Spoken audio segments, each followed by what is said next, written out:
right before this, we had a session with Rohit Shetty. Yeah. And, one of the things that he mentioned is that, like, for instance, in the case of how Singham got made, Singham got written at 12 o'clock, or got narrated at 12 o'clock to Ajay, finished at 2:30 a.m., and 7 he was on the set and he was doing it, because that's the level of confidence he reposed on his director. And he says that's the only way you survive for that long. That's how, say, he's only worked with Shah Rukh Khan outside of, so far for the movies that are released, and with you, of course. Yes, very much, yeah, very much. 2 films. So does the actor-director combination then become a very, very important element for an actor's career? Absolutely. But I think that's so in any field. I mean, even in your field, your relationship with your editor is of paramount importance, because the editor has to have a vision for what they want for the newspaper.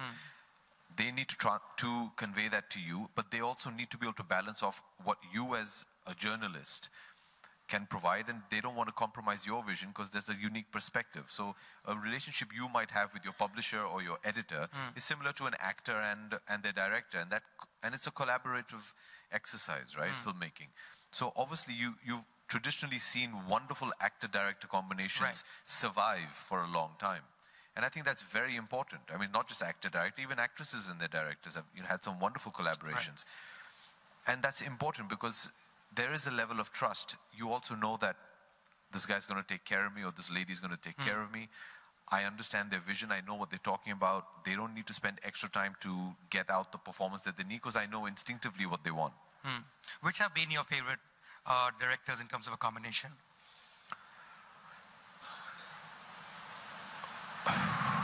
A lot of them. I mean, to start off with JP Saab. Right. Because he introduced me to the world of cinema. A lot of my education about acting and cinema was through him. But with him, it was, I used to just submit. It was like a holiday for me. I knew JP Saab would just take care of me, and he treats his actors like his children. So JP Saab, of course. I really enjoyed working a lot with Mani, with Ramu. I really enjoyed working a lot with Karan when I did, but that was more on a personal level. Yeah, we did Kabhi Alvida Na Kehna with him. I've really enjoyed working with Anurag, actually. Another director that blew me away was Ashutosh. Ashutosh was possibly the first time I worked with a director who had been an actor. So I learned so much from him about approaching a scene from an acting perspective. So his direction was always from an acting perspective. So I really enjoyed that. But I've learned so much from different directors. Rakesh has a very unique approach to the way he works. Tarun Mansukhani had a completely different approach. But it's nice when you forge. But for me, I've never managed to work, thankfully, with a director that I just didn't like. Really? Yeah. It's never happened? Never happened. I've never been on a film set where, be it a co-star or a director, I'm like, yeah, really not interested in seeing your face today. But just been a professional. I can't work like that. For me, it's very important that everybody's a buddy on set. Does it really help to belong to the film industry then, for something like that? For instance, there's this episode I was reading about when you were shooting for Kabhi Alvida Na Kehna, and it's an emotional scene, and you were supposed to tell Rani's character that your father is no more. And you had a picture of your father that you were supposed to look at, and then you told her, and you just broke down. And then Karan Johar broke down, and then Ayan Mukherjee broke down, and then Aarti Shetty broke down. The whole set was crying. That's a scene from a Karan Johar film. That kind of bonding, I don't think we'll ever get in my job, no way. In my office, nobody's going to cry like that for anything. I think the function of what you do is slightly different. We're unemotional people, is that what you say? No. Okay. The purpose is different, right? Actually, this thing did happen. It was a very uncomfortable moment. Take us through that moment. Yeah, there's a scene, Karan Johar and I made a film in 2006 called Kabhi Alvida Na Kehna, in which I played a character called Rishi.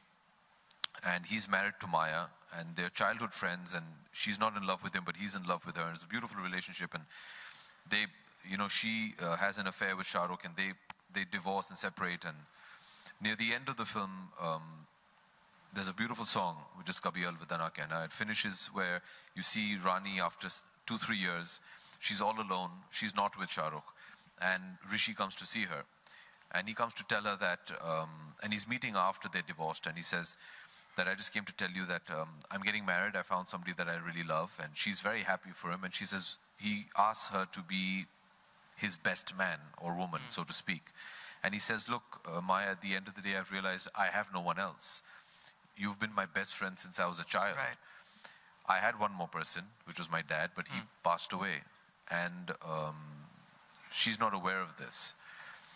And my father in the film treats Rani like his daughter, because they've been childhood friends. And he takes out a photograph and he says he would have wanted you to have this. And it's a photograph of my father. Actors also, you know, you lock up a lot of emotions, because that's used a lot in your craft. Right. And I didn't want to rehearse that scene for some weird reason. I was just at that point thinking, okay, let me just go perform it. And I performed the scene, and I remember he said, yeah, you know, he passed away. And I pulled out this photograph, and that's when the reality actually hits you. And, you know, the lines get blurred. And I just remember thinking to myself that I'm talking about my father passing away. And that photograph was actually of my dad played my father's character in that. And it just kind of got to me. And I remember we finished the scene, I just went to the side, and I think the emotion of the scene got the better of me, and I just broke down, and Karan noticed this. And he came and he just hugged me, and he broke down because he was also dealing with the loss of Yash Uncle at that point of time. Yash Uncle had just passed away under a year ago. And Karan had written that scene keeping these emotions in mind. Everybody on that set, from Anil Mehta, the DOP, to Ayan Mukherjee, who was an assistant on the film, Aarti everybody knew the emotion of the scene. I think everybody had their own interpretation of that scene. So it just, you know, that's happened once or twice with me. Oh yeah? It's happened again? It happened in Manmarji as well. Really? Yeah. What was that? So it's not an industry thing. I mean, Anurag is not somebody who's born. He's born in Banaras. So so it's just when, you know, when you're on a film set, there is a bond. You know, a bond between an actor and a director is sacred. Because in a sense, an actor tells the director, look, here's my soul. Please take care of it, because I'm very fragile. That's why when we talked about collaborations, they go a long way, because there is that implicit faith. You're literally putting your life in somebody's hands. In a Rohit Shetty film, you truly are putting your life in somebody's hands. You know, so it's that. It's, you know, actors somewhere are very fragile beings, and they tell the director, look, here it is. Right. From when I was born, you know, by the grace of God, I am Mr. and Mrs. Bachchan's son. But that's the only life I know. That's the only way I know how to behave, and that's all I've ever had. So it's normal. I know you chose acting and as a profession, and I'm presuming, and I'm sure at some level, and of course you can correct me if I'm mistaken, is that was your choice. That was something that you wanted to do. Let's say if you wanted to be a computer engineer, right? You would be in some Infosys. And it was like, that's Amitabh Bachchan's son. It would be pretty tough to live that life, right? If you were. I mean, yeah, really hypothetically speaking. Okay, I mean, I guess. Yeah. I guess. I've never, you know, people ask me these kind of questions, and I never have a good enough answer. It's a huge bane to my existence. You know, when I keep saying that, why can't I come up with a good answer? That, oh, what if you were doing something? How would it? I really don't know. But you were a fanboy yourself. Absolutely. Always. Absolutely. Always in awe. Always. But of his screen image. At home, he was dad. Okay. And that credit has to go to my mother. You know, she never allowed us to. He was dad. So, you know, that's what he was. But yeah, as film watchers, huge fans. Huge. I mean, I used to love going on his film set and just hanging out there all day with him.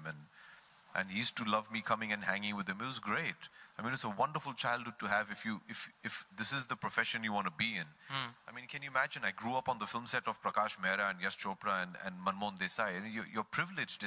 It's a blessing, man. How many actors get to do that? Right.